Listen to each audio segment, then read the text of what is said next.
"Get out of here," the manager snapped, loud enough for everyone to hear. "Now, before I call someone to remove you." I hadn't stolen anything. I hadn't even raised my voice. I was standing at the counter, ready to pay. But in that moment, I realized something. In this boutique, I wasn't a customer to her. I was a problem. The moment a white customer screamed, "My wallet is gone," the owner stormed out of the back room, looked past everyone, and locked eyes on me. Then she said, loud enough for the entire boutique, "It was you. Empty your bag." I want you to picture a boutique that looks like it belongs in a lifestyle magazine. Soft lighting, curated racks, mirrors that make everything feel expensive. The kind of place where the music is low, the perfume is strong, and people speak in careful voices. I walked in on a Saturday because I needed something simple, an outfit for a work event. Nothing flashy, just something that made me feel like myself. But the moment I stepped inside, I could tell I wasn't being seen as a customer. I was being seen as a risk. The bell chimed when I opened the door. 2 employees stood near a table of folded sweaters. The owner wasn't at the register, just an empty counter at the back. I smiled. "Hi." No response. I waited a beat, like maybe they didn't hear me. "Hi, could you tell me where your sizes run? I'm usually between—" One of them glanced up for half a second, then looked away like I'd interrupted something important. The other kept folding, eyes fixed on the fabric. Finally, the first one said, flatly, "Everything's on the racks." That was it. No welcome. No, "Let me know if you need help." No basic warmth. I felt my cheeks heat up, not because I was embarrassed, but because I already knew what was happening. That familiar moment where you start debating with yourself, is this real, or am I reading into it? So I told myself, shop, get what you came for, don't let this steal your day. I walked toward the dresses, letting my fingers skim the hangers. Silk, cotton, linen, price tags that made me swallow. I picked 2 pieces I liked and looked around for a fitting room sign. No one offered help. But suddenly, one of the employees was near me, close enough that I could feel her presence every time I moved. Not speaking, not helping, just hovering. When I stepped to the left, she stepped too. When I turned a rack, she adjusted the same rack behind me like I had disturbed it. When I bent down to check a lower shelf, she bent down too, for no reason at all. It wasn't customer service, it was surveillance dressed up as being available. Then a white woman walked in, maybe in her late 30s, big sunglasses, confident walk. The mood shifted like someone warmed the room. One of the employees brightened immediately. "Hi, welcome in," she said, suddenly cheerful. "Let me know if you want to start a fitting room. We just got new arrivals." The white woman smiled. "Thank you." I stood there holding 2 dresses like a question mark. That's the part people don't get. It's not always one big dramatic moment. Sometimes it's the contrast, the way kindness becomes selective. I kept shopping anyway. I walked up to the counter to ask about sizing. "Excuse me," I said, "do these run small, and do you have this in a—" The employee didn't even come closer. She said from 3 feet away, "What you see is what we have." I nodded slowly. "Okay," I said. "Can I try these on?" She looked at the dresses on my arm like they were suspicious. Then she sighed and said, "2 at a time." She took them, counted them, slowly, and handed me a fitting room key attached to a big wooden block like I might run out the door with it. I went into the fitting room and locked the door, and I just stood there for a second, breathing, staring at my own reflection. I hate that this is a normal moment for us, the moment where you remind yourself, stay calm, Stay polite. Don't give them a reason.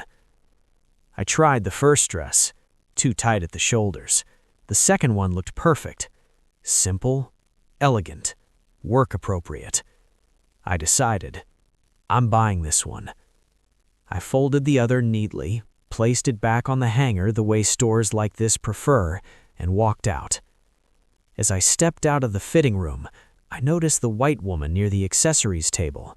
She was patting her purse like she was searching for something. "Where is it?" she murmured loud enough to hear. One of the employees went over to her immediately.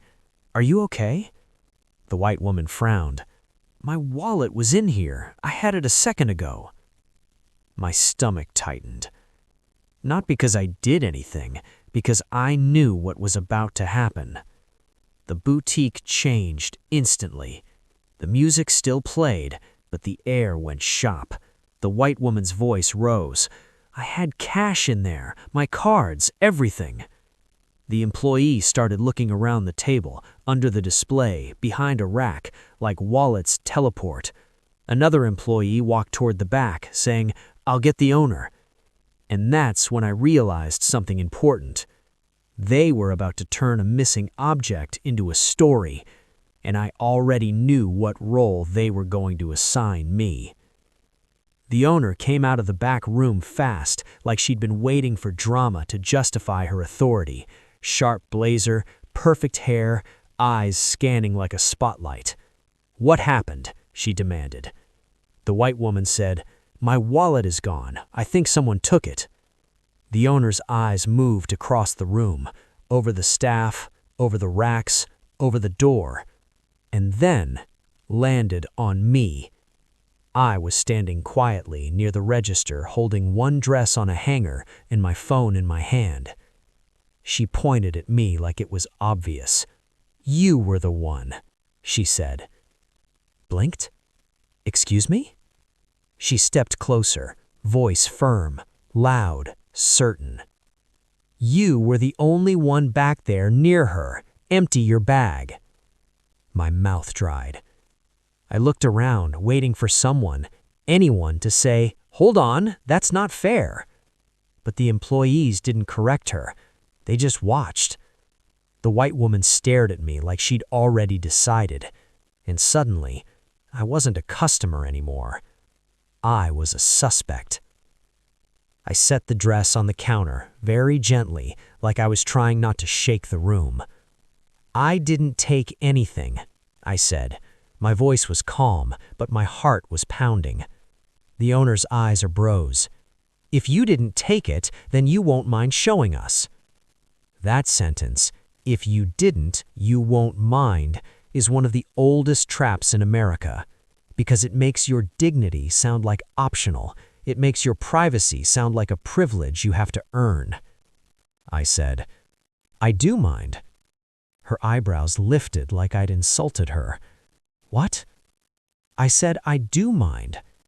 You don't get to search me because something went missing near me. That's not how this works." The owner's face hardened. "We can call the police." There it was. Not concern, not procedure, control. I took a slow breath. "Okay," I said. "Let's be logical." I turned slightly, so my voice carried to the room. "Which wallet is missing?" I asked the white woman. "Color? Brand? Anything identifiable?" She stuttered. "It's brown, small." "Okay," I said. "Where exactly were you standing? What did you touch? Who helped you?" The white woman pointed vaguely. "Right here. I was looking at the jewelry." I looked at the owner. "So your first step is to accuse the only black customer in the store?" The owner's jaw clenched. "Don't make this about race." I stared at her. "You already did." The owner snapped at an employee. "Check the fitting rooms, check the trash, check the floor." Then she looked back at me, like she still wanted the simplest solution. Make me the villain and be done. I said, "You have cameras, right?" She hesitated. "Yes." "Then review the footage right now." She waved her hand like that was inconvenient. "We don't have time for, you have time to accuse me, so you have time to verify." The employees shifted uncomfortably. One of them avoided eye contact like she was ashamed. The white woman muttered, "I just want my wallet back." "I want that too, but I'm not your shortcut." One employee crouched near the accessories table, lifting a fabric runner. Another checked behind a display box. Then, quietly, someone said, "Found it." The employee held up a small brown wallet. It had slipped between the display stand and the side of the table, wedged like it had been pushed by accident. The wallet wasn't stolen. It was misplaced. But the accusation, the humiliation, the threat, that was real. That was real. The owner's face changed fast, like she was switching masks. "Well," she said, forcing a laugh, "thank goodness, these things happen." Then she looked at me and said, "You can go back to shopping." Like she hadn't just tried to empty my bag in public. Like she hadn't threatened to call the police. Like she hadn't turned me into a suspect with one glance. I felt something steady rise in my chest. Clear, calm anger. "No," I said. "You don't get to move on like that." The owner blinked. "Excuse me?" "You accused me," I said. "You singled me out without evidence. You demanded a search. You threatened police in front of everyone." The white woman looked down, suddenly interested in her wallet. I continued, "I want an apology, a real one." The owner's voice went cold. "If you're going to cause a scene—" "You already caused the scene," I said. "I'm just naming it." The owner took a breath like she was trying to keep her business voice. "I'm sorry you felt offended," she said. I shook my head. "That's not an apology. That's a way to avoid responsibility." Her lips tightened. She lowered her voice. "Fine. I'm sorry I accused you." I looked at the dress on the counter, the one I had actually liked, the one I had planned to wear to feel confident at my event. And I realized I didn't want anything from this place anymore. Not their clothes, not their fake politeness, not their little discount offers to patch over harm. So I slid the dress back toward her. "I'm not buying anything," I said, "but I am going to remember how fast you decided I was guilty." The owner's eyes widened. "That's ridiculous." "No," I said, "what's ridiculous is how normal this is." I walked out, and the bell chimed again. Same sound, different meaning. Outside, the air felt normal. People laughed on the sidewalk, cars passed, life continued. But I sat in my car for a minute before starting the engine because my hands were shaking. That's what people don't see. The cost. A wallet was found, but something else was lost in that boutique. And it wasn't money.